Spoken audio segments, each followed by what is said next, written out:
नमस्कार, हिमाचल खबरनामा में आपका स्वागत है। मैं हूं कैलाश वर्मा। सबसे पहले नजर डालते हैं कुछ खास सुर्खियों पर।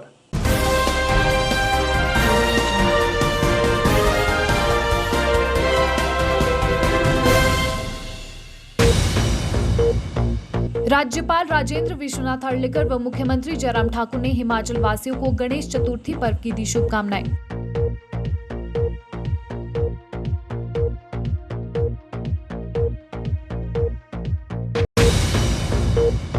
मुख्यमंत्री जयराम ठाकुर ने मुस्कान को हिमाचल प्रदेश के भारत निर्वाचन आयोग का यूथ आइकन बनने पर दी बधाई।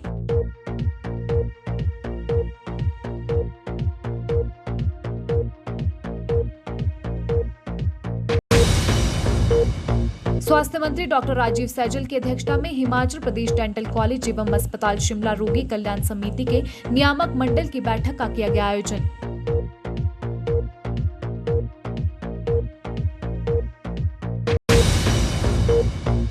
शहरी विकास मंत्री सुरेश भारद्वाज ने होटल हॉलिडे होम में नगर निगम पार्षदों के लिए आयोजित आपदा प्रबंधन जागरूकता कार्यक्रम की अध्यक्षता।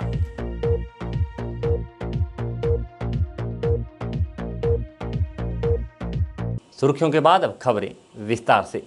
राज्यपाल राजेंद्र विश्वनाथ अर्लेकर और मुख्यमंत्री जयराम ठाकुर ने हिमाचल वासियों को गणेश चतुर्थी पर हार्दिक बधाई और शुभकामनाएं दी है।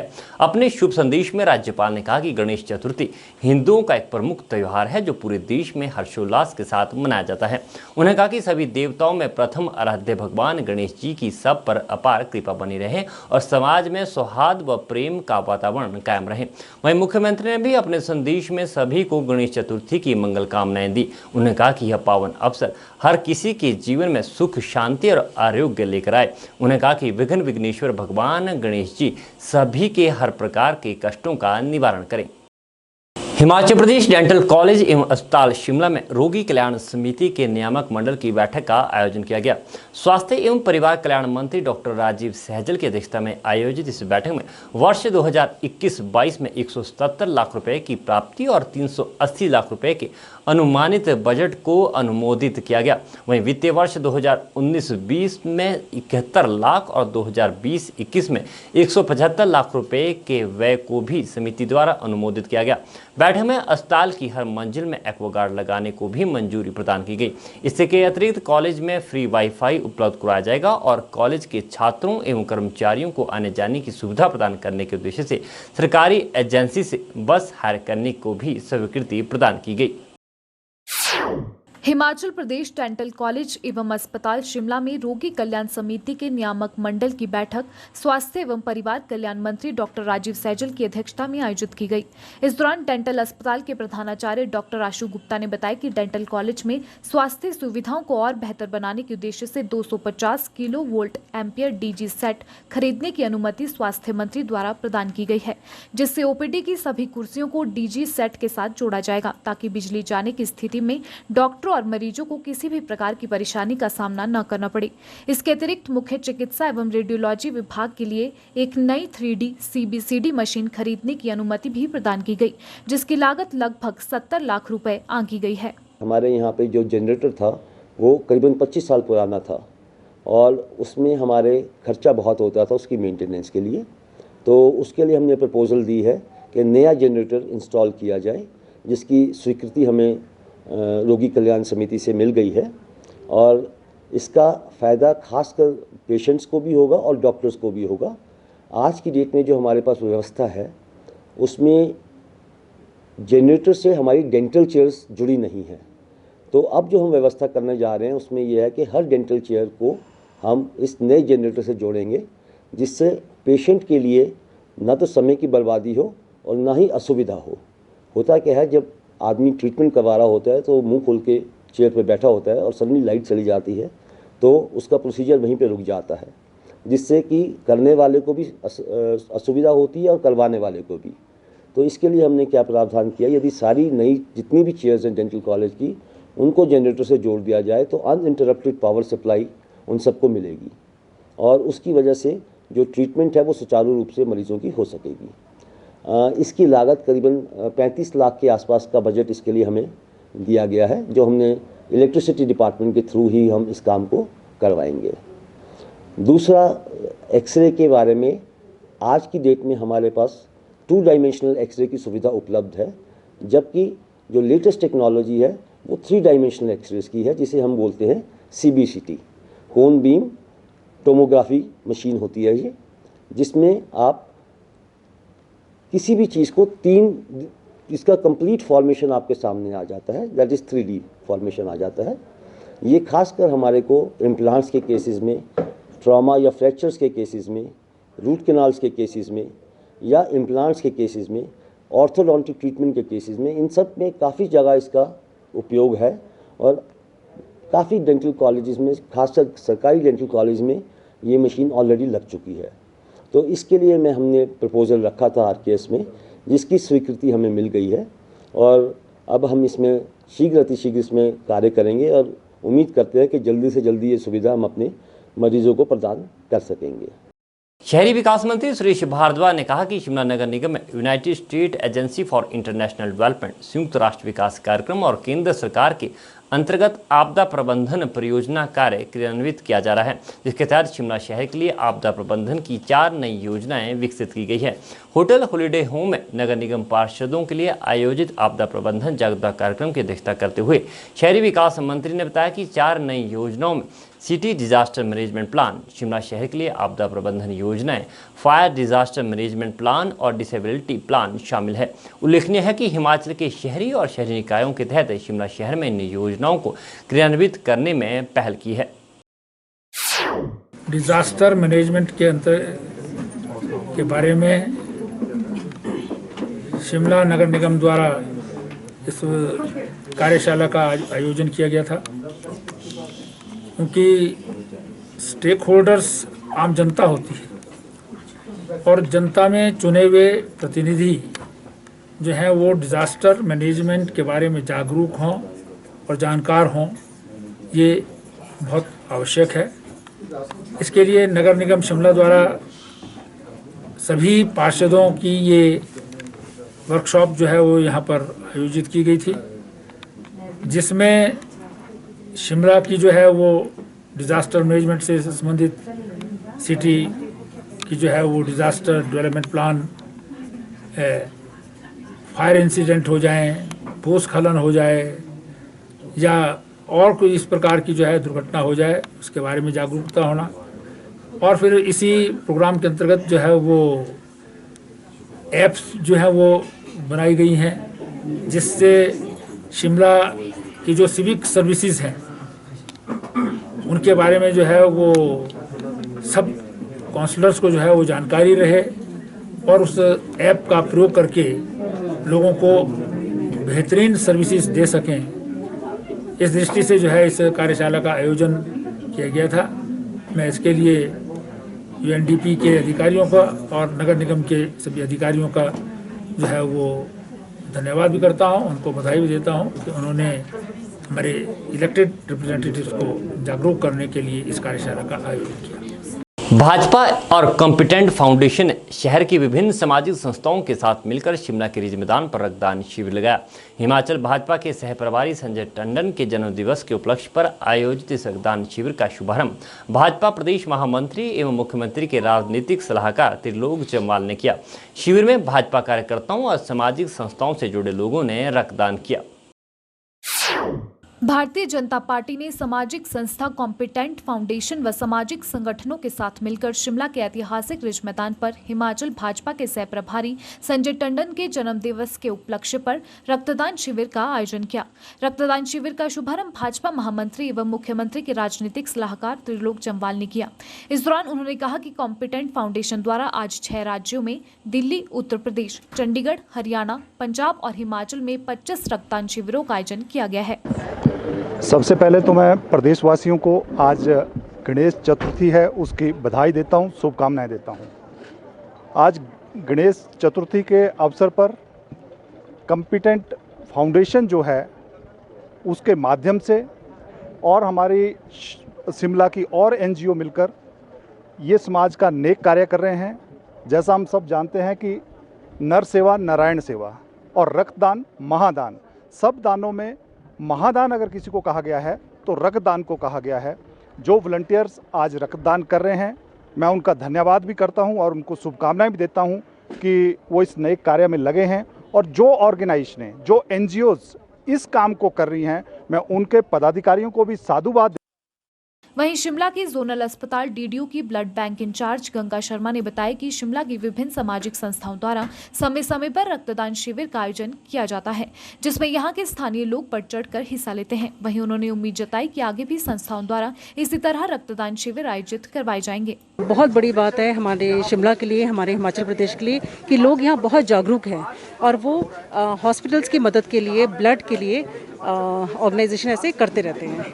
और आज का ये सदैव फाउंडेशन और 2-3 फाउंडेशंस और हैं मिलकर ये एक कैंप ऑर्गेनाइज किया है, तो मैं इनका बहुत बहुत धन्यवाद देना चाहती हूँ। और ये कार्यक्रम पहले भी करते रहते थे और आगे भी मुझे पूरी उम्मीद है कि ऐसे कार्यक्रम आगे भी होते रहेंगे। त्रिपुरा में CPM के कार्यालयों पर हमले व आगजनी की घटनाओं के विरोध में माकपा लोकल कमेटी ने शिमला उपायुक्त कार्यालय के बाहर धरना प्रदर्शन किया। प्रदर्शन के दौरान माकपा नेताओं ने आरोप लगाया कि भाजपा द्वारा अपनी विफलताओं को छिपाने के लिए देश भर में इस तरह के दंगे फसाद कराए जा रहे हैं। पार्टी नेता संजय चौहान ने आरोप लगाया कि भाजपा त्रिपुरा में भी लोगों की बुनियादी जरूरतों को पूरा करने में विफल रही है। उन्होंने कहा कि भाजपा द्वारा जो निजीकरण की नीति को अपनाया गया है, उससे आम जनता की मुश्किलें और ज़्यादा बढ़ गई है। CPM ने केंद्र सरकार, विशेष रूप से गृह मंत्रालय से मांग की है कि त्रिपुरा में भड़की हिंसा को रोकने के लिए जल्द ठोस कदम उठाए जाएं। भाजपा के द्वारा त्रिपुरा में CPM के कार्यालयों पर हमले, CPM के जो कार्यकर्ता है उनके ऊपर जानलेवा हमले और जिस तरह का आतंक और गुंडागर्दी जो की गई है, उसको लेकर आज CPM और तमाम वामपंथी पार्टियों के द्वारा जो है देशव्यापी प्रदर्शन किया जा रहा है। और जिस प्रकार से आप देख रहे हैं 2018 के बाद जब से त्रिपुरा में भाजपा की सरकार बनी है, इस प्रकार का आतंक और हमले जो है वो निरंतर जो है रूप से बढ़े हैं। उसका मुख्य कारण आप सब जानते हैं, जिस प्रकार से देश के अंदर भाजपा की सरकार के द्वारा जो जन विरोधी नीतियां लागू की जा रही है, जिसमें बढ़ती महंगाई आप देख रहे हैं, बेरोजगारी है, देश के संसाधन संपत्तियां जो बेचने का काम जो भाजपा की सरकार कर रही है, इसको लेकर जो वामपंथी पार्टियां हैं, CPM जो है निरंतर जो है इन नीतियों का विरोध जो है भाजपा की कर रही है। और एकमात्र यही लाल झंडा है जो भाजपा की इन नीतियों का जो है सही मायने में विरोध कर रहा है। और किसान मजदूर की एकता बनाते हुए आज इन नीतियों के खिलाफ जो है बड़ा आंदोलन खड़ा किया है।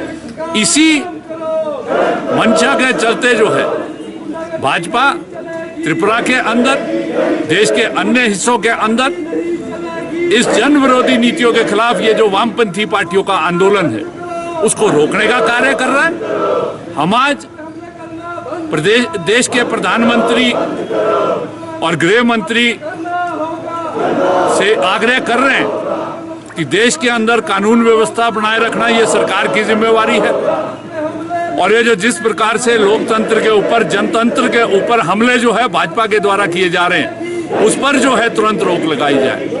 आज इस देश के अंदर इस प्रकार की जो हिंसा है, देश के संविधान के अंदर इस जो है इसके लिए कोई स्थान नहीं है। और ये सरकार की जिम्मेवारी बनती है कि इस देश के संविधान की, इस देश के लोकतंत्र की जो मूल धारणा है उसको बरकरार रखने के लिए जो कार्य करे। परंतु खेद के साथ हमें कहना पड़ रहा है, त्रिपुरा के अंदर जिस प्रकार से हमले हुए हैं और जिस प्रकार से केंद्र की सरकार जो मौन है, वो जो है उससे स्पष्ट है कि ये सुनियोजित तरीके से जो है भाजपा ये जनता की आवाज दबाना चाहती है, विपक्ष की आवाज दबाना चाहती है। ये जो देश के अंदर, त्रिपुरा के अंदर, प्रदेश के अंदर जो जन विरोधी नीतियां लागू की जा रही है वो आवाज दबाना चाहती है। हम आज जो है ये जो लाल झंडे का इतिहास है, ये प्रधानमंत्री महोदय, गृह मंत्री महोदय और त्रिपुरा के मुख्यमंत्री को ये आगाह करना चाहते हैं कि ये लाल झंडे का एक इतिहास है, ये संघर्षों का इतिहास है, ये आंदोलनों का इतिहास है। जब कभी भी जो है जनता की आवाज दबी है, तब जो है ये लाल झंडा हमेशा जो है उस आवाज को लेकर खड़ा हुआ है। कांग्रेस द्वारा मुख्यमंत्री जयराम ठाकुर के नए हेलीकॉप्टर के एक माह में ही खराब होने के बयान पर भाजपा मुख्य प्रवक्ता रणधीर शर्मा ने पलटवार किया है। उन्होंने कहा कि हेलीकॉप्टर सरकार ने नहीं बल्कि कंपनी द्वारा खरीदा गया है। सरकार ने हेलीकॉप्टर को किराए पर लिया है और किराया तभी दिया जाएगा जब हेलीकॉप्टर का उपयोग होगा। उन्होंने कहा कि कांग्रेस पार्टी इस तरह के बेबुनियाद आरोप लगाकर ओछी राजनीति कर रही है। रणधीर शर्मा ने कहा कि वर्तमान भाजपा सरकार हर काम कायदे कानून से करती है। उन्होंने कहा कि आज कांग्रेस पार्टी के पास सरकार को घेरने के लिए कोई मुद्दा नहीं है। ऐसे में कांग्रेस नेता लोगों को गुमराह करने के लिए इस तरह की बयानबाजी कर रहे हैं। देखिए, कांग्रेस पार्टी के नेता इस विषय पर निराधार आरोप लगा रहे हैं। उनका कहना है कि हेलीकॉप्टर नया खरीदा गया और वो जल्दी ख़राब हो गया। पहले तो मैं ये स्पष्ट करना चाहता हूँ कि हेलीकॉप्टर सरकार ने नहीं खरीदा, हेलीकॉप्टर तो कंपनी ने खरीदा। सरकार ने उस कंपनी से किराए पर लिया है और किराया तभी दिया जाएगा जब हेलीकॉप्टर उपलब्ध होगा। वो जो भी हेलीकॉप्टर उपलब्ध कराएंगे उसके अनुसार ही सरकार किराया देगी। कोई फिजूल खर्ची या किसी कंपनी को कोई अनावश्यक लाभ सरकार नहीं देगी, इस बात का मैं विश्वास दिलाता हूं। और मेरा कांग्रेस नेताओं से ये कहना है कि वो इस तरह के बेबुनियाद आरोप लगाकर जनता के बीच हास्य का पात्र ना बने। सरकार कायदे कानून से काम करती है। जो एग्रीमेंट उस कंपनी से हुआ है उस एग्रीमेंट के आधार पर ही जो है वो किराया जो है सरकार देगी। कोई कहीं फिजूल खर्ची नहीं की जाएगी। देश भर में गणेश चतुर्थी का त्यौहार बड़ी श्रद्धा और उल्लास के साथ मनाया जा रहा है। भाद्रपद में शुक्ल पक्ष की चतुर्थी को भगवान गणपति का जन्मदिवस मनाया जाता है। देवभूमि हिमाचल में भी गणेश चतुर्थी के उपलक्ष्य पर मंदिरों में कोविड नियमों का पालन करते हुए लोगों ने भगवान गणेश की आराधना की। राजधानी शिमला में कोरोना के चलते सूक्ष्म रूप से गणेश उत्सव का आयोजन किया जा रहा है। मुख्यमंत्री जयराम ठाकुर ने भी गणेश चतुर्थी के शुभ अवसर पर प्रदेशवासियों को शुभकामनाएं दी। मुख्यमंत्री ने अपने संदेश में कहा कि मंगलकर्ता विघ्नहर्ता भगवान श्री गणेश जी का आशीर्वाद प्रदेशवासियों पर सदैव बना रहे। आज शुक्रवार 10 सितंबर को भाद्रपद मास की शुक्ल पक्ष की चतुर्थी है। इस चतुर्थी को गणेश चतुर्थी के नाम से जाना जाता है। मान्यता है कि आज के ही दिन गणेश भगवान ने दोपहर के समय जन्म लिया था। उनके जन्मोत्सव के उपलक्ष्य में भारत के तमाम हिस्सों में गणेश चतुर्थी से लेकर अनंत चौदस तक 10 दिनों का उत्सव मनाया जाता है। चतुर्थी के दिन ही बप्पा के भक्त गणपति की मूर्ति को धूमधाम से अपने घर पर लेकर आते हैं और 5, 7 या 9 दिनों तक मूर्ति को घर में रखकर उनकी सुबह शाम विशेष पूजा की जाती है। गणपति को मेवा मिष्ठान का भोग लगाया जाता है। कहा जाता है कि गणपति दुख हरने वाले हैं और सुख प्रदान करने वाले हैं। ऐसे में जो भी व्यक्ति इस दौरान गणपति की आराधना सच्चे मन से करता है उसे उनकी कृपा जरूर प्राप्त होती है और उनके दुखों का अंत हो जाता है।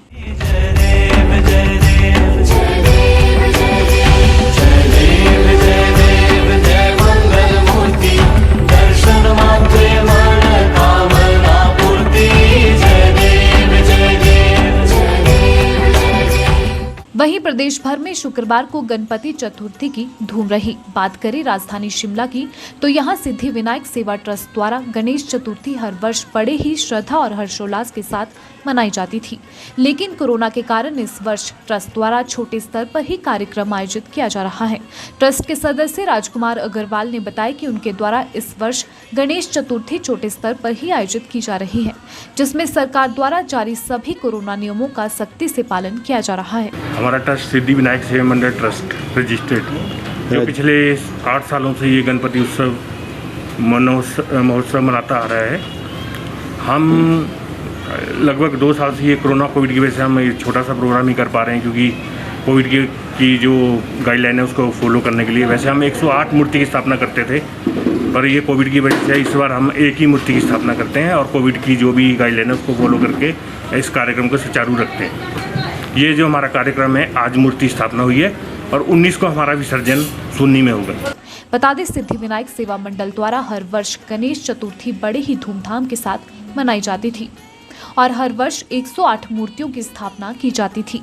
लेकिन इस वर्ष कार्यक्रम को छोटे स्तर पर रखा गया है और ट्रस्ट द्वारा एक ही गणपति बप्पा की मूर्ति स्थापित की गई है, जिसे 19 सितंबर को सुन्नी के समीप सतलुज नदी में विसर्जित किया जाएगा। वहीं शिमला के कसुम्पटी में भी स्थानीय लोगों ने गणेश चतुर्थी के अवसर पर गणपति बप्पा मोरिया का भजन गाकर बाजार में शोभा यात्रा निकाली। वहीं ओम साईं ज्वेलर्स द्वारा भी घुमारवीं में बड़े ही हर्षोल्लास के साथ गणेश चतुर्थी मनाई गई, जिसमें उपमंडलाधिकारी घुमारवीं राजीव ठाकुर ने बतौर मुख्य अतिथि शिरकत की।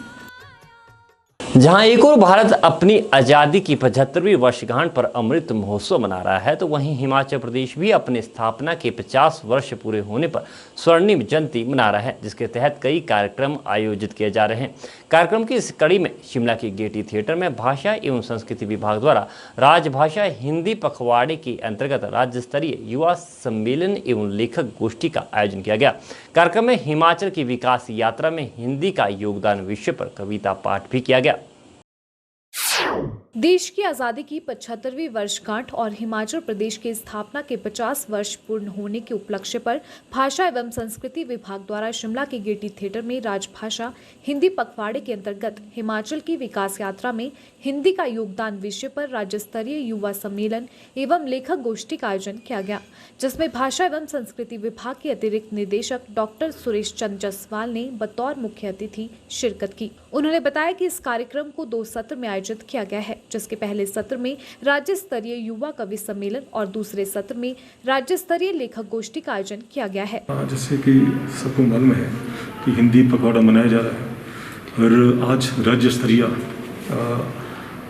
कवि सम्मेलन, युवा कवि सम्मेलन, जो प्रदेश भर के युवा कवि और कवित्रियाँ मौजूद हैं, चंबा से लेकर सिरमौर तक, ये सब लोग यहाँ हिंदी पखवाड़े के उपलक्ष्य में अपने हिंदी को बढ़ावा देने के लिए अपनी कविताओं का दान कर रहे हैं। और मुझे लगता है कि जो एक हिंदी को बढ़ावा देने के लिए युवाओं को साथ लेना बहुत ज़रूरी है और उसी कड़ी में साथ आज यहाँ मौजूद हैं। साथ ही साथ जैसे स्वर्णिम हिमाचल का भी इस साल चल रहा है और आज़ादी का अमृत महोत्सव, तो इस चीज़ को मद्दे रखते हमने युवा कवियों को एक जो विषय दिया है कि हिमाचल के बारे में ही अपनी कविताओं में गुणगान करें, तो ये बखूबी चल रहा है। 14 दिन का 3 तारीख से वैसे शुरू हुआ था, 14 को ये इसका हिंदी का जो पुरस्कार भी राज्य स्तरीय के वितरित किए जाएंगे और उसी का ये संपन्न होगा। इस दौरान लगभग सभी जिलों से पहुंचे युवाओं ने कार्यक्रम में अपनी कविताएं और पाठ सुनाए। कल कल करते बहते झरने नदियां गीत गाती हैं, चिनाब व्यास यमुना सतलुज और रावी बहती जाती है। ऊंचे ऊंचे वृक्ष यहाँ, ऊंचे ऊंचे वृक्ष यहाँ, रंग बिरंगे फूल यहाँ, मिट्टी की सौंधी सुगंध और पवने राग सुनाती हैं।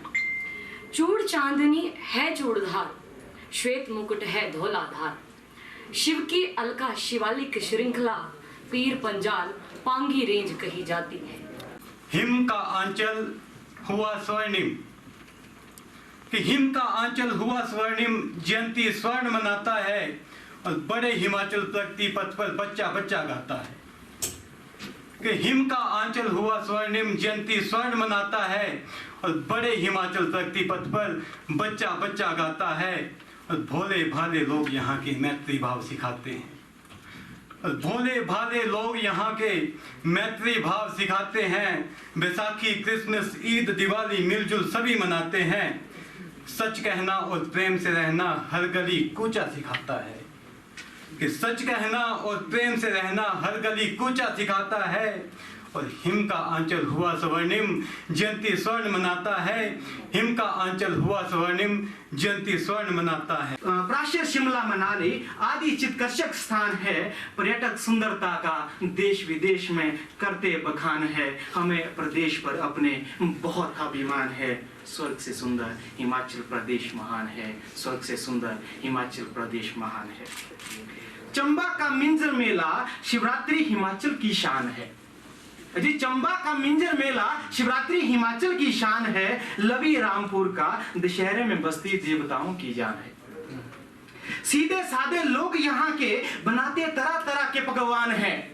अजी सीधे साधे लोग यहाँ के बनाते तरह तरह के पकवान है। सिड्डू, कड़ी, बटूरू, साग, प्रसिद्ध कांगड़ी मंडियाली धाम है। हिमाचल प्रदेश राज्य महिला आयोग द्वारा पोषण माह के उपलक्ष्य पर ग्राम पंचायत बकरोहा की बघेड़ में जागरूकता शिविर का आयोजन किया गया। कार्यक्रम की अध्यक्षता राज्य महिला आयोग की अध्यक्षा डॉक्टर डेजी ठाकुर ने की। इस अवसर पर डेजी ठाकुर ने महिलाओं को केंद्र और प्रदेश सरकार की विभिन्न कल्याणकारी योजनाओं की जानकारी दी। उन्हें बताया कि प्रधानमंत्री मातृ वंदना योजना के अंतर्गत अभी तक 8 करोड़ की राशि व्यय की गई है और योजना से 10 लाख महिलाएं लाभान्वित हो चुकी है। जो हमारे स्थानीय एरिया में मिलता है, फ्रूट भी वो नहीं कि जो बहुत महंगा है, वो उसकी आवश्यकता नहीं है। जो हमारा लोकल फ्रूट है, जो हमारी लोकल सब्जी है, जो हमारे आसपास चीज़ें मिल रही हैं, उनका हमें उपयोग करना है, क्योंकि उसी से आपको जो है स्वास्थ्यवर्धक गुण जो उन चीज़ों में मिलेंगे। हमें ये कोशिश करनी है घर में बना हुआ खाना खाएं, अधिक से अधिक बच्चों की पसंद का खाना बनाएं, लेकिन पोषक खाना बनाएं ताकि वो उसे ग्रहण करें और उसका स्वास्थ्य का वो लोग लाभ ले सकें। हिमाचल प्रदेश सक्षम गुड़िया बोर्ड की उपाध्यक्ष रूपा शर्मा की अध्यक्षता में बिलासपुर में किशोरियों एवं महिलाओं की सुरक्षा, स्वास्थ्य, शिक्षा एवं सशक्तिकरण के लिए चलाए जा रहे कार्यक्रमों और योजनाओं की समीक्षा बैठक आयोजित हुई। बोर्ड की उपाध्यक्ष रूपा शर्मा ने कहा कि प्रदेश सरकार ने महिलाओं की सुरक्षा सुनिश्चित करने और उन्हें त्वरित सहायता प्रदान करने के लिए गुड़िया हेल्पलाइन शुरू की है। उन्होंने अधिकारियों को इस हेल्पलाइन नंबर का अधिक से अधिक प्रचार प्रसार करने के निर्देश दिए। कहा कि यह हेल्पलाइन नंबर सभी ग्राम पंचायतों, सार्वजनिक स्थलों, पुलिस थानों और अन्य महत्वपूर्ण स्थानों पर प्रदर्शित किया जाना चाहिए ताकि कोई भी महिला संकट के समय पर इस पर कॉल कर सके और महिलाओं को त्वरित सहायता मिल सके।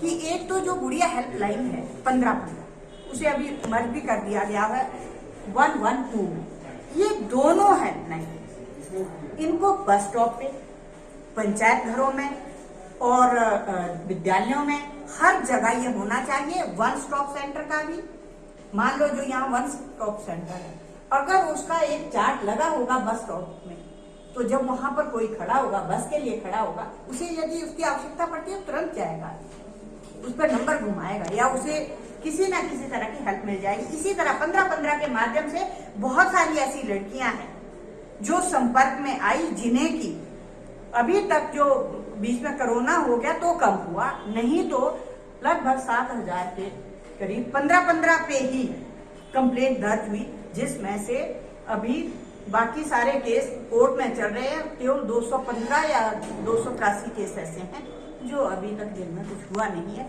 बाकी सभी केसों पे कार्रवाई हुई है और पुलिस ने भी अपनी सतर्कता से तुरंत इस पे कार्रवाई की है। मैं इसलिए पुलिस विभाग का भी धन्यवाद करता हूँ। प्रदेश सरकार द्वारा डिजिटल लेन देन को बढ़ावा दिया जा रहा है। इसी के मद्देनजर अब हमीरपुर जिला के प्रसिद्ध सिद्धपीठ बाबा बालकनाथ मंदिर देवसिद्ध में भी श्रद्धालु डिजिटल माध्यम से दान कर सकेंगे।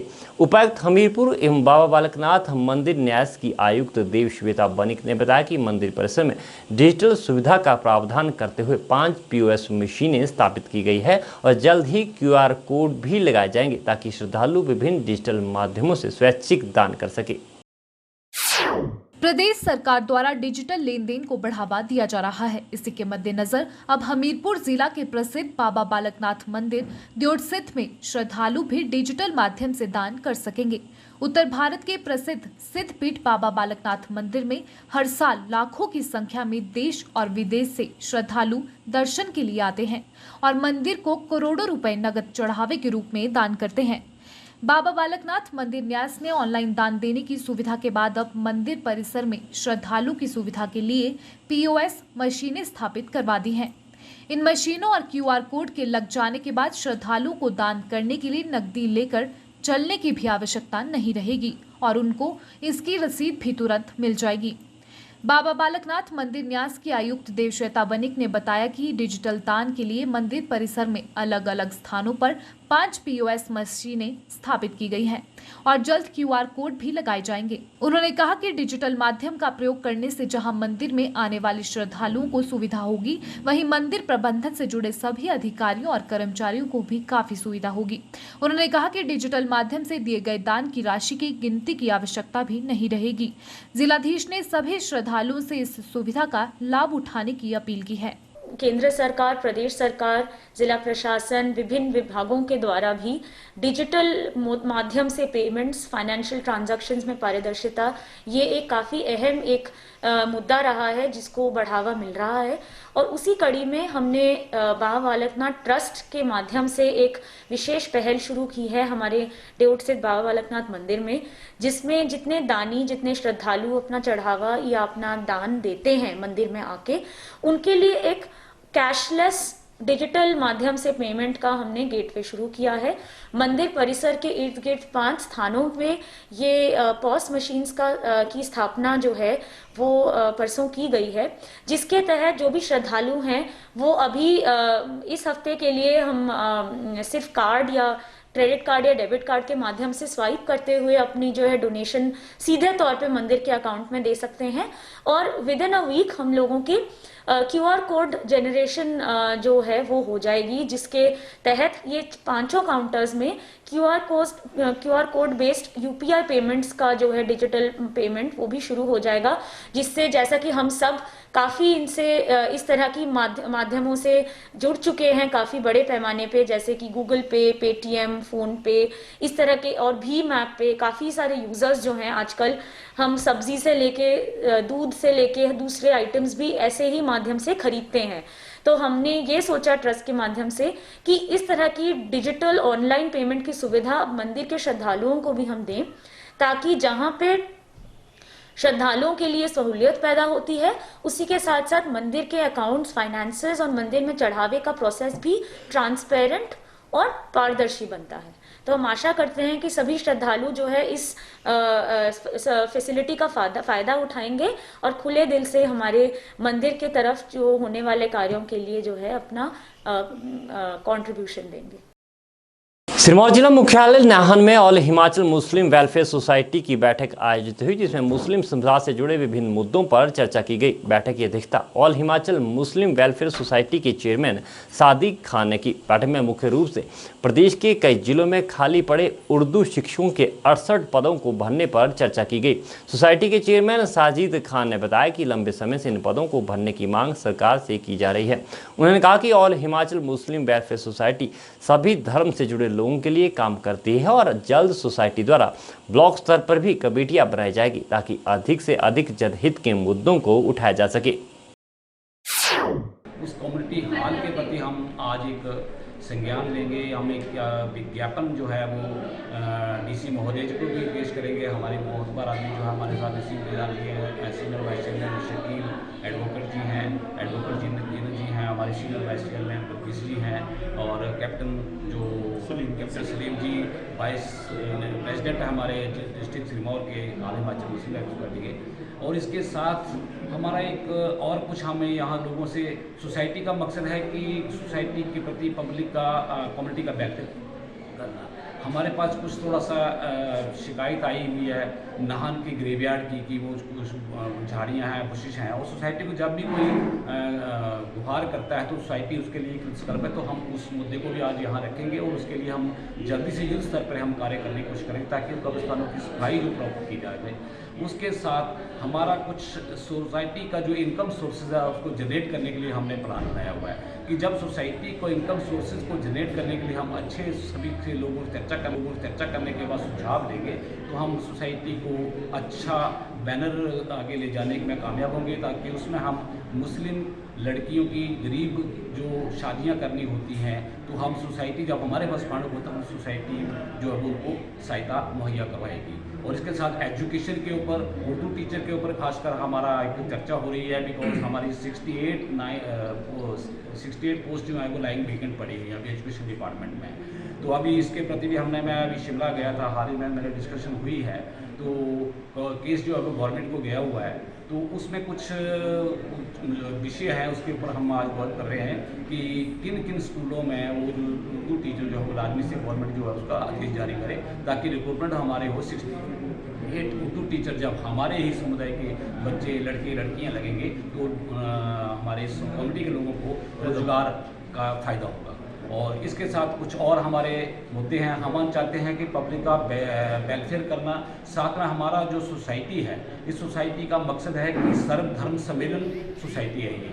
मुस्लिम नाम है, मगर इसके साथ हमारा मकसद है कि हम एक एकता के साथ काम करते हैं। अभी हाल ही मैंने 4 सितंबर को डिस्ट्रिक्ट कांगड़ा में एक फ्री मेडिकल कैंप लगवाया है, जो कि एक city care multi specialist hospital है, उसके सौजन्य से उसके स्पेशल डॉक्टर वहाँ कम से कम 200 मरीजों का हमने चेकअप कराया, जांच कराई और उनको फ्री दवाइयाँ करवाई, और साथ में उनका ऑपरेशन जो है अभी उस ऑपरेशन को भी हम फ्री करवा रहे हैं। तो ये सोसाइटी के हमारे काम है, और सोसाइटी का दायित्व जो है सभी को एकजुटता के साथ लेकर के मेरा अभियान जो है पूरे हिमाचल में ब्लॉक लेवल पर कमेटियां बनवाना है, ताकि लोगों को ज़्यादा से ज़्यादा फायदा हो सके।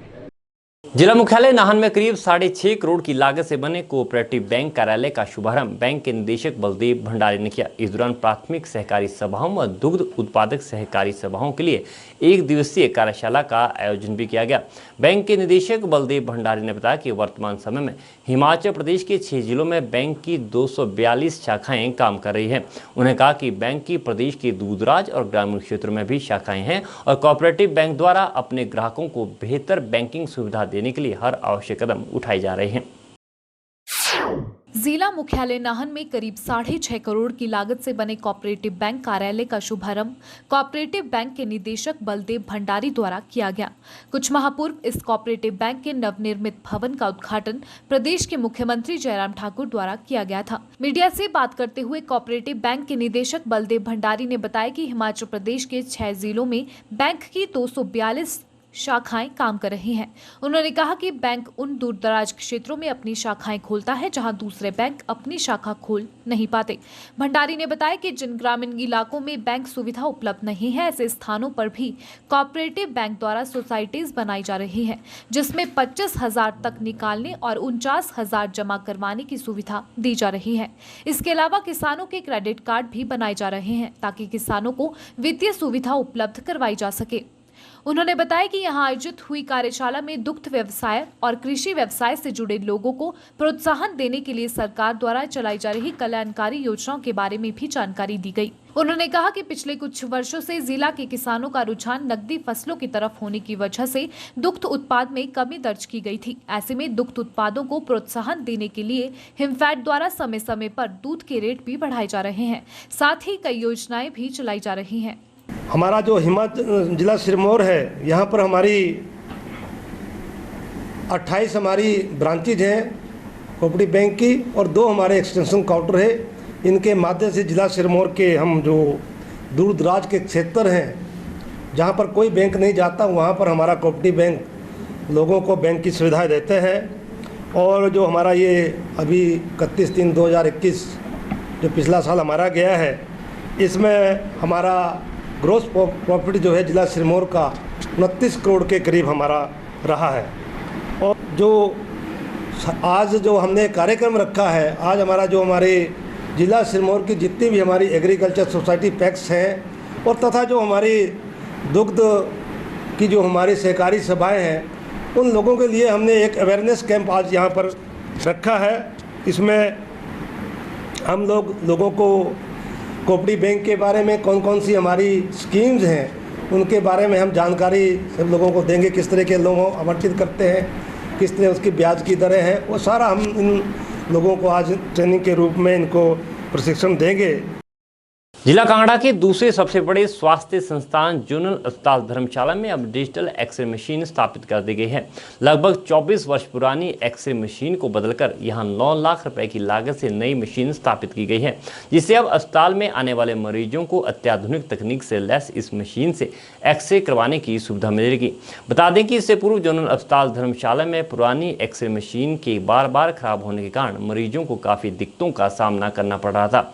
क्षेत्रीय अस्पताल के वरिष्ठ चिकित्सा अधीक्षक डॉक्टर राजेश गुलेरी ने बताया कि नई डिजिटल एक्सरे मशीन धर्मशाला में स्थापित कर दी गई है। उन्होंने बताया कि जल्द ही अस्पताल में अल्ट्रासाउंड की भी डिजिटल मशीन स्थापित कर दी जाएगी। जिला कांगड़ा के दूसरे सबसे बड़े स्वास्थ्य संस्थान जोनल अस्पताल धर्मशाला में अब डिजिटल एक्सरे मशीन स्थापित कर दी गई है। जिससे अब अस्पताल में आने वाले मरीजों को अत्याधुनिक तकनीक की मशीन से एक्सरे करवाने का मौका मिल पाएगा। बता दें कि इससे पूर्व जोनल अस्पताल धर्मशाला में पुरानी एक्सरे मशीन के बार बार खराब होने के कारण मरीजों को काफी दिक्कतों का सामना करना पड़ रहा था और लोगों को एक्सरे करवाने के लिए निजी स्वास्थ्य संस्थानों में पैसे देकर एक्सरे करवाने पड़ रहे थे। लेकिन अब नई मशीन स्थापित होने से लोगों को मुफ्त में ये सुविधा मिल पाएगी। जोनल अस्पताल धर्मशाला में अब 300 mA की जगह 500 mA एक्सरे मशीन स्थापित कर दी गई है, जो कि पूरी तरह से अत्याधुनिक है और डिजिटल सिस्टम से अटैच है।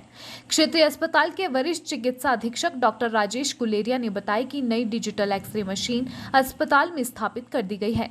उन्होंने बताया कि जल्द ही अल्ट्रासाउंड की भी डिजिटल मशीन अस्पताल में स्थापित की जाएगी, जिससे क्षेत्र के लोगों को काफी फायदा होगा। देखिए, यहाँ पर जो एक्सरे मशीन थी वो लगभग 24-25 वर्ष पहले स्थापित की गई थी और गत कुछ समय से उस मशीन में लगातार ब्रेकडाउन की समस्या आ रही थी और बार बार रिपेयर करने के बाद पिछली मशीन की कंपनी ने भी ये लिख के दे दिया था कि उसके पार्ट्स हमें उपलब्ध नहीं हो पा रहे। इसके मद्देनज़र स्वास्थ्य विभाग के द्वारा यहाँ पर एक 500 mA की नई एक्सरे मशीन, पिछली मशीन जो थी वो 300 mA की थी, ये उससे बड़ी मशीन है। 500 mA की मशीन को स्थापित किया गया है जो आज से सुचारू रूप से कार्य कर रही है और इसको जो है वो डिजिटल फैसिलिटी के साथ जोड़ा गया है। तो डिजिटल एक्सरे जो है एज़ पर सरकार के गाइडलाइंस के अनुसार और फ्री डायग्नोस्टिक इनिशिएटिव में मुफ्त एक्सरे की सुविधा जो है वो प्रदान की जा रही है। इस मशीन पे जो अभी हमारी लागत है 9 लाख रुपए के आसपास आई है और 4 साल तक के लिए इसकी वारंटी जो है कंपनी द्वारा प्रदान की जा रही है। मैं आशा करता हूं कि अब लोगों को, मरीज़ों को जो यहाँ पर पुरानी मशीन होने की वजह से बार बार मशीन के ख़राब होने की वजह से कोई तकलीफ़ का सामना करना पड़ता था, वो नहीं करना पड़ेगा और बेहतर क्वालिटी एक्सरे जो है मरीज़ और डॉक्टरों की सुविधा के लिए हम प्रदान कर पाएंगे। जम्मू कश्मीर के राजौरी सेक्टर में आतंकियों के साथ हुई मुठभेड़ में शहीद हुए कमल देव वैद्य की याद में विभिन्न समाजसेवी संगठनों द्वारा हमीरपुर के गांधी चौक पर रक्तदान शिविर का आयोजन किया गया। इस मौके पर शहीद कमल देव के परिजन विशेष रूप से उपस्थित रहे। शिविर में शहीद के परिजनों, सामाजिक संस्थाओं के सदस्यों सहित स्थानीय लोगों ने भी रक्तदान किया। इस दौरान 60 यूनिट रक्त एकत्रित किया गया। हमें गर्व है कि हर एक माँ का ऐसा बेटा और पिता का बेटा इस दुनिया में पैदा हो और अपने देश की रक्षा करे, अपने देश की सेवा करे। हिमाचल खबरनामा के इस अंक में इतना ही। नमस्कार।